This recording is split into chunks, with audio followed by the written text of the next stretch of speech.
Tom Brady and the Buccaneers would reel off 31 more unanswered points on the offensive end, and the defense picked off Rodgers a second time and sacked him 4 times. Brady finished the game with 166 passing yards, 2 touchdowns, and no turnovers or sacks. Shannon, what is the biggest reason the Bucs beat the Packers? Well, I originally had the Packers won. I was going to talk about how the pandemic had ended, because last week we saw Tom Brady not go to the middle of the field and shake Nick Foles' hands and leave the sidelines before the clock was, time was still on the clock running down.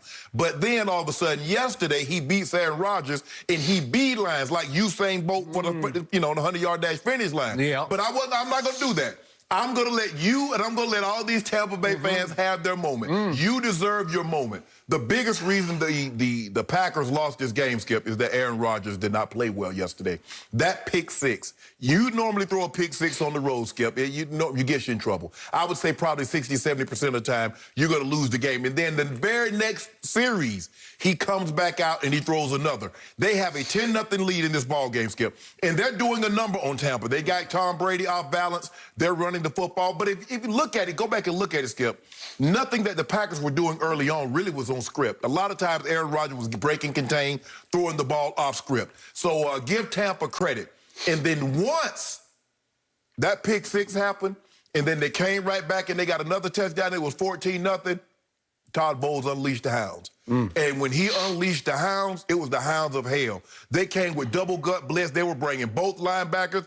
JPP was getting after him. Ndamukong Suh turned back the half of the time. Skip, they did not confuse Aaron Rodgers. Aaron Rodgers knew exactly who was coming. They could not block them. And on the back end, they did an outstanding job because they knew the pressure was going to get there. They were playing tight coverage. And give Tampa credit. I'm going to give Tampa credit. I'm not going to say Aaron Rodgers. And he did have a bad game.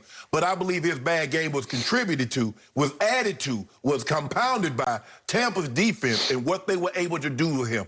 Bruce Arians, I heard him yesterday say we think that we confused him. Once you make it to that level of Aaron Rodgers or the Tom Brady's or the Drew, you don't confuse them.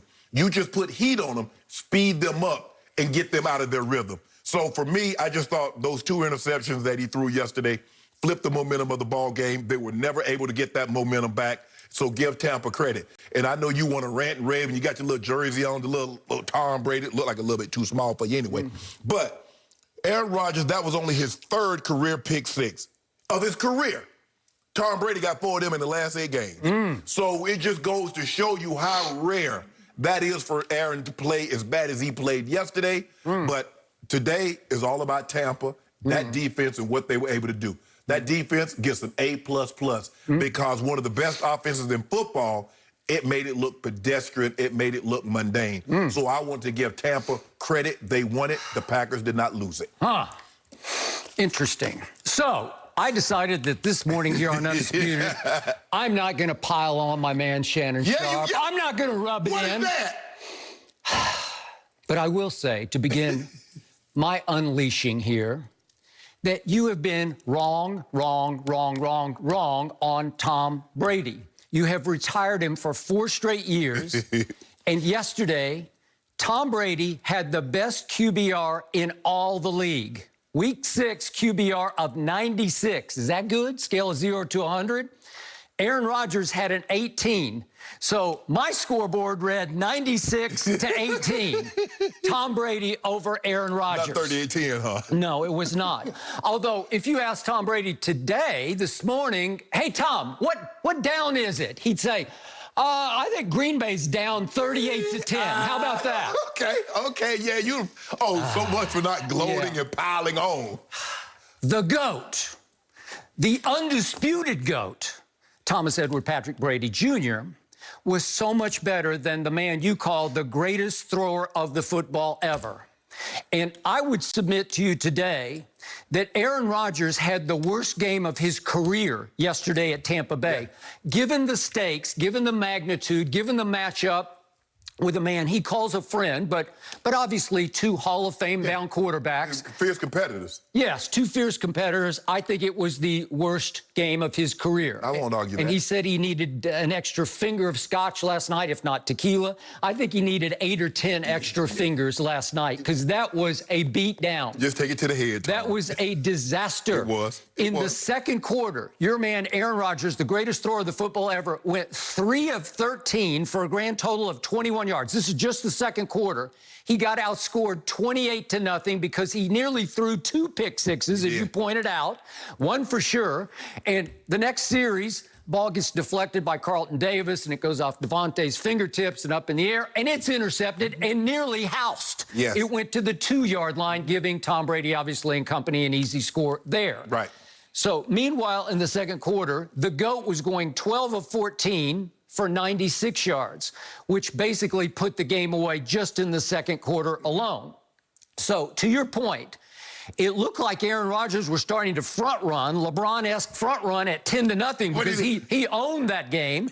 And in the biggest shock of the season so far, Aaron Rodgers, after all the grief you have given my man Tom Brady about pick sixes, he just steps back, and there was a crosswind, and it was pretty stiff.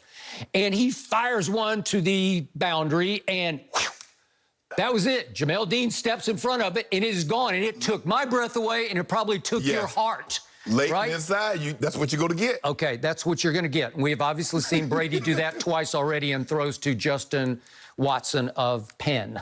Okay, so I was hoping when the game ended that Aaron's State Farm policy does cover pick sixes because he nearly had 2 of them, right? Do you think it does? He gets everything else, right? No. You don't think it does? Nope. So we're still, yesterday, to me, Aaron Rodgers nearly had 2 pick sixes, but he nearly threw 4 interceptions. If we could see 2 other balls that he threw that I thought were in the hands of Buccaneers for interceptions. If we could just see them quickly, these are 2 other passes that Aaron threw. Oh, that was the miss to Mercedes. Yeah. Remember, he had him in the second quarter. This was a big throw. This is a big throw. Should have been a touchdown. Could have gotten them right back in the game, but he missed that one. And then here's a deep ball that Carlton Davis should have picked off. Hit him right in the breadbasket. Well, you got to hang on to that one. And then there's another one by Winfield Jr., who you love, and I love, the rookie out of Minnesota. And he jumped it and had it right in his hands. Brady never saw him. He was trying to lead Tanya, and he never saw Winfield. Rodgers never saw him. Brady would have seen him. Yeah, Brady saw all of us. Yeah, my bad. Rodgers never saw him. Okay, so then the shock to me was that Aaron Rodgers unraveled, came unglued, started to look like Kirk Cousins, and it got so bad for Aaron Rodgers that later in the game, mid-third quarter, he was backed up near his goal line, and he lost track. If you can believe this, the greatest thrower of the football ever, he lost track of the play clock. Do you remember this? And took a 5-yard penalty.